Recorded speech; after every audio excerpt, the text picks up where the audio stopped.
السلام علیکم ورحمۃ اللہ وبرکاتہ۔ بسم اللہ الرحمن الرحیم۔ الحمد للہ رب العالمین، الصلاۃ والسلام علی خاتم الانبیاء والمرسلین وعلی آلہ وصحبہ اجمعین، اما بعد۔ یہاں ایک بہن کا سوال ہے، کہتی ہیں ایک خاتون سفر حج کے لیے جا رہی ہے اور سفر کے دن ان کے ایام کے دن ہیں، قافلہ ان کے ایام میں ہی مدینہ روانہ ہو جائے گا اور پھر عین حج کے وقت مکہ آئے گا۔ کسی نے کہا ہے کہ قران کرنا پڑے گا، لیکن کسی اور نے یہ کہا کہ مکہ سے نکلنے کے لیے عمرہ کی نیت توڑنی پڑے گی اور دم دینا پڑے گا اور عمرے کی قضا بھی کرنی پڑے گی۔ شریعت کا صحیح حکم کیا ہے؟ دیکھیے، اس سلسلے میں اولاً تو اگر یہ ممکن ہے اور عورت جو ہے پاک ہو سکتی ہے پہلے ہی، تو ایسی صورت میں وہ مکہ میں ٹھہر جائے، قافلے کو مدینہ جانے دے، اپنا مکہ میں رہے اور پاک ہونے کے بعد عمرہ کر لے۔ عمرے سے فارغ ہو کر کے پھر جو ہے وہ مدینہ چلی جائے، اگر ٹائم ہے اتنا کہ جتنے میں وہ جو ہے پاک ہو سکتی ہے حج کے دنوں سے پہلے ہی، تو اس کو چاہیے کہ وہ مکہ میں ٹھہر جائے، قافلہ کو جانے دے مدینہ، اور اس کے بعد پاک ہونے کے بعد عمرہ ادا کرے۔ عمرہ ادا کرنے کے بعد پھر مدینہ جا کے قافلے سے مل جائے، اصل یہ تو ہے۔ اور اگر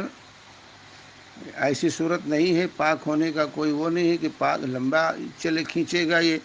حج کے دنوں تک چلتا رہے گا، تو پھر ایسی صورت میں وہ اپنے اس عمرے کو قران میں بدل دے، قران کی نیت کر لے اور جو ہے وہ جائے اور آ کر کے پھر وہ حج ادا کرے، پھر آ جا کر کے حج ادا کر لے گی، اس کا جو ہے حج قران ہو جائے گا۔ لیکن اگر اس کے پاس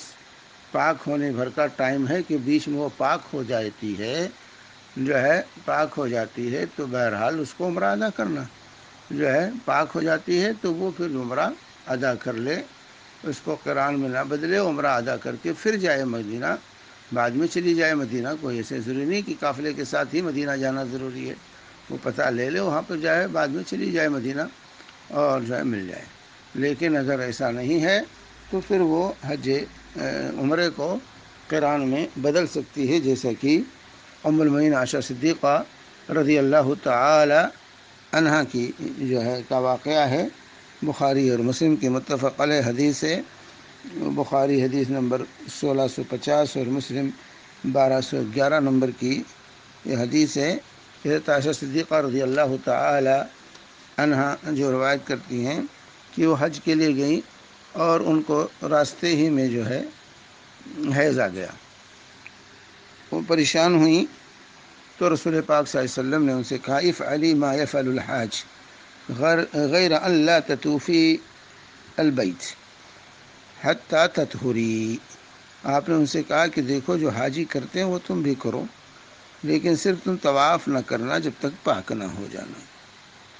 اور وہ پاک نہیں ہوئیں، انہوں نے اس عمرے کو حج میں تبدیل کر لیا، عمرے کو حج میں تبدیل کر لیا، قران بنا لیا، اور پھر وہ آخر میں پاک ہوئیں طواف افاضہ کے وقت۔ تو جو ہے اس طریقے سے جو ہے حج تمتع کو حج قران میں تبدیل کرنا یہ جائز ہے۔ جن لوگوں نے کہا کہ عمرہ توڑ دے اور پھر یہ کرے، نہیں، عمرہ نہیں توڑے گی، توڑنے کی ضرورت نہیں ہے، بلکہ یہاں جو ہے وہ حج تمتع کو حج قران میں تبدیلی کی، عمرے کو قران میں تبدیل کر کے حالت احرام ہی میں رہے گی، وہ حالت احرام ہی میں رہے گی۔ لیکن اگر یہاں وہ جیسے کہ پاک ہو جاتی ہے پہلے ہی، حج کے ایام سے پہلے ہی پاک ہوتی ہے، تو اپنا عمرہ ادا قران میں بدلنے کی ضرورت نہیں ہے، وہ متمتع ہی رہے گی اور وہ عمرہ کر کے پھر حلال ہو کر کے پھر حج کے دنوں میں حج کا احرام باندھے جو ہے۔ تو اس کی ترتیب میں نے بتائی کہ وہ رہ جائے مکہ میں، جب جو ہے پاک ہو تو عمرہ کر کے پھر مدینہ جائے اور جا کے قافلے سے مل جائے وہاں، اور اس کے بعد پھر جو ہے وہاں سے جو ہے آ کر کے حج کرے جو ہے۔ لیکن اگر ایسا نہیں ہے، ٹائم اتنا زیادہ نہیں ہے کہ اس وقت تک پاک ہی نہیں ہوگی، تب تو ایسی صورت میں اس کو قران میں بدلا جا سکتا ہے، قران میں بدل لے اور جو ہے معاملہ تو بہرحال یہ دیکھنا چاہیے۔ وصلی اللہ علیہ نبینا محمد وعلی آلہ وصحبہ وسلم۔